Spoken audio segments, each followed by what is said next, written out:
बातमी साताऱ्यातून। साताऱ्याच्या कराडमधील अंमली पदार्थ विरोधी कारवाईत 60 कोटींचं ड्रग जप्त करण्यात आले। गुजरात पोलिसांच्या पथकाने ही कारवाई केली। या पथकात 3 IPS अधिकाऱ्यांचा समावेश होता। कराडच्या पाचपुतेवाडी परिसरात ही मोठी कारवाई करण्यात आली। त्यावरून संजय राऊत आणि हर्षवर्धन सपकाळांनी सरकारवर टीका केली आहे।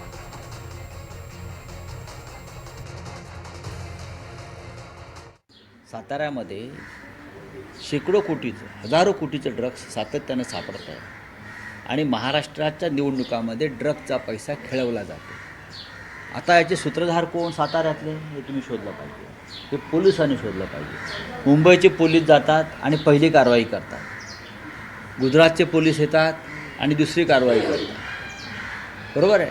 सातारचे पोलीस जे आहेत, सातारचं पोलीस दल जे आहे ते काय झोपा काढतंय का? या पुन्हा एकदाच्या निमित्तानं पहिले जो सापडला होता यामध्ये थेट दस्तरखुद्द उपमुख्यमंत्री आणि पहिले मुख्यमंत्री एकनाथ शिंदे यांचे हात त्यामध्ये अडकलेले होते आणि देवेंद्र फडणवीसांनी कुठल्याही प्रकारची कारवाई न करता 43 पैकी 40 बांगलादेशी नागरिकांना हे देवेंद्र फडणवीसांनी एकनाथ शिंदेच्या सोबत हातमिळवणी करून त्यांना तिथून पळून लावलं होतं। त्यांच्यावर त्याच वेळेस जर कारवाई झाली असती तर आज साताऱ्यातले दुसरं कनेक्शन हे सापडलं नसतं।